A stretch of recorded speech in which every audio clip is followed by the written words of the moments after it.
సంతుష్ణవాః ఇంద్ర ఇమవాః క్షేత్రాన్ని సంజయ అలా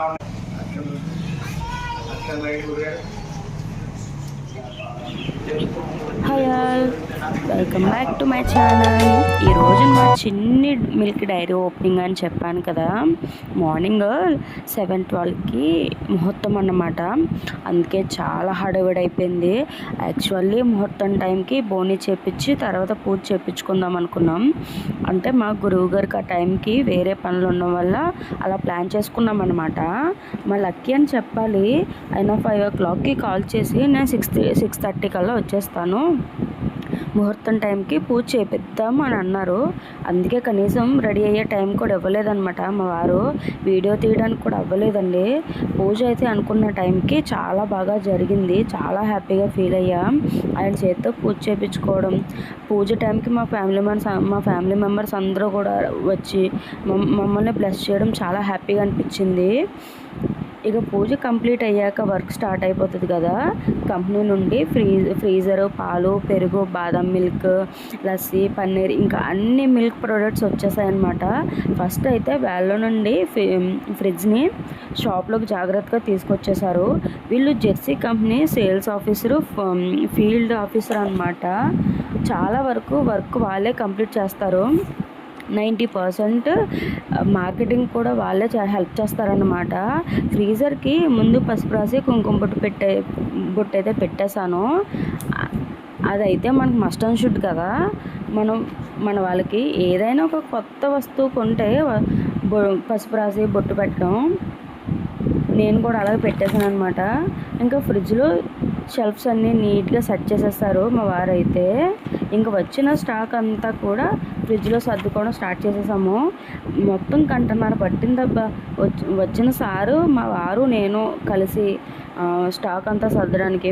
తర్వాత ఓపెనింగ్ రోజు కదా, మేము ఇన్వైట్ చేసిన ప్రతి ఒక్కరు కూడా మార్నింగ్ నుంచి నైట్ వరకు వస్తూనే ఉన్నారనమాట.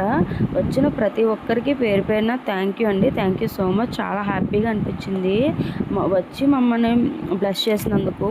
ఎందుకో తెలియదు, ఇవాళ నాకు చాలా హ్యాపీగా అనిపించింది. చాలా రోజుల తర్వాత, అంటే ఎక్స్ప్లెయిన్ చేయలేకపోతున్నా కానీ కళ్ళలో నుండి ఆనంద బాష్పాలు అయితే వచ్చేస్తున్నాయండి. వీడియో ఎడిట్ చేస్తుంటే ఒక స్టెప్ ముందుకు వేశాను, ఇంకా వెనక్కి వేసే ప్రసక్తి లేదనమాట. ఇంకా అలాంటి సిచ్యువేషన్స్ ఇంకా రాకూడదు అని ఆ స్వామివారిని అయితే చాలా గట్టిగా కోరుకున్నాను. గట్టిగా అనుకుంటే అయిపోతుందంట. అంటే నాకు తెలీదు. ఫిదా సినిమాలో సాయి పల్లవి చెప్పే వరకు లైఫ్లో మనల్ని మనం ప్రూవ్ చేసుకోవడానికి భగవంతుడు మనకి ఒక ఛాన్స్ ఇస్తాడంట. వచ్చినప్పుడే పట్టుకుని వదలకుండా మనకు వచ్చిన ఛాన్స్ని మనమే లాక్కొని తెచ్చుకోవాలన్నమాట. నేను ఇప్పుడు అదే ప్రయత్నంలో ఉన్నాను. ఈరోజు కాకపోవచ్చు కానీ ఏదో ఒక రోజు నా గట్ ఫీలింగ్ చెప్తుంది, ఏదో ఒక రోజు ఖచ్చితంగా అనుకున్న సాధిస్తానని. మార్నింగ్ ఈ హడావిడిలో గుడికి వెళ్ళడం కూడా అవ్వలేదన్నమాట. అంటే అందుకని ఈవినింగ్ అమ్మవారి గుడికి అయితే వెళ్ళాము. దుర్గమ్మ తల్లికి, సత్తమ్మ తల్లికి కూడా చక్కగా దర్శనం చేసేసుకొని అక్కడి నుంచి మా ఊర్లో కన్యకా పరమేశ్వరి అమ్మవారి గుడి ఉంటుందండి. అక్కడ గోశాల ఉంటుందన్నమాట. అక్కడ గోశాలకి వెళ్ళి అక్కడ గోవులకి తౌడు, బెల్లం, అరటిపళ్ళు పెట్టి చక్కగా ఒక అరగంట వాటి దగ్గరే టైం స్పెండ్ చేసామన్నమాట.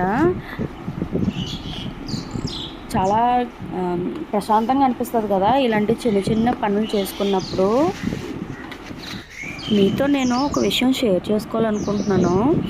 నా లైఫ్లో నేను నేర్చుకున్నది ఏంటంటే, అది తప్పో ఒప్పో నాకు తెలియదు కానీ ఒకటి మాత్రం ఖచ్చితంగా చెప్తున్నా, లైఫ్లో ఎన్ని స్ట్రగుల్స్ వచ్చినా వైఫ్ అండ్ హస్బెండ్ ఒకరి మాట కూడా వింటూ మంచి చెడు షేర్ చేసుకుని ముందుకు వెళ్తే కనుక ఆ రిలేషన్ చాలా ముందు కన్నా చాలా స్ట్రాంగ్గా ఉంటుంది.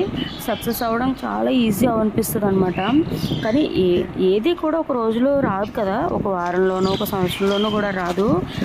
అది వచ్చే వరకు ఖచ్చితంగా ఓర్పు సహనంగా ఎదురు చూడాలి. అప్పుడు అది మనల్ని చూడడానికి వస్తుంది అన్నమాట. ఇది నేను చెప్పాలనుకుంటున్నాను. చాలా ఎలా చెప్పాలో కూడా నాకు అర్థం కావట్లేదు. చాలా హ్యాపీగా అనిపిస్తుంది నాకు ఇవాళ, ఎందుకో తెలియదు. హాయిగా ఉందన్నమాట. ఖచ్చితంగా ఇవాళ మనస్ఫూర్తిగా పడుకుంటాను. ఇంక ఇవాళ నుంచి మా సెకండ్ లైఫ్ స్టార్ట్ అవుతుందనే నేను ఫీల్ అవుతున్నాను అనమాట. ఇద్దరం, నేను కానీ మా హస్బెండ్ కానీ ఇద్దరం కష్టపడతాము. లైఫ్లో ఖచ్చితంగా సక్సెస్ అవుతాము, అవి తీరాలి అంతే. చాలా ప్రశాంతంగా అనిపించింది ఈ గోవింద్ దగ్గరికి వచ్చి ఒక అరగంట వీటితో టైం స్పెండ్ చేస్తున్నందుకు. జీవితం అందరికీ ఒకేలా ఉండదు కదా, అందరి దారిలో ఒకేలా ఉండవు, కానీ ప్రతి దారిలో ఒక గమ్యం ఉంటుంది. ఇంకా అక్కడి నుంచి అయితే షాప్కి బయలుదేరిపోయామన్నమాట. షాప్లో మా అక్క వాళ్ళ అబ్బాయిని కూర్చోబెట్టి మేము ఈ దర్శనం చేసుకున్నామని గుడికి అది వెళ్దామని వచ్చాము. ఫుల్ వర్షం అండి, అంటే ఫుల్గా పడట్లేదు, అలాగని పడకుండా ఉండట్లేదు, అలా మార్నింగ్ నుంచి పడుతూనే ఉందన్నమాట. నైట్ 8:30 అయిందండి. ఇంకా షాప్ క్లోజ్ చేసేసి ఇంటికైతే స్టార్ట్ అయిపోయామన్నమాట. ఇంటికి వచ్చాక మనకు తెలిసిందే కదా ఇంట్లో వర్క్ ఎలా ఉంటుందో, అందులోని నా పిల్లలతో అయితే నార్మల్గా ఉండదు. మీకు తెలుసు కదా వాళ్ళ అల్లరి. ఇల్లంతా చిందరవందర చేశారనమాట. అవి కూడా నీట్గా సర్దుకొని పడుకోవాలి. వాళ్ళైతే చాలా అలసిపోయానండి. నిన్న ఇవాళ అయితే చాలా వర్క్ ఎక్కువైపోయింది. ఫుల్ అలసట వస్తుందన్నమాట. పడుకుంటే కానీ మార్నింగ్ లెగిస్తానో కూడా తెలియదు, అంత నీరసంగా ఉంది. వీడియో నచ్చితే లైక్ చేయండి, కుదిరితే సబ్స్క్రైబ్ చేసుకోండి. Thank you.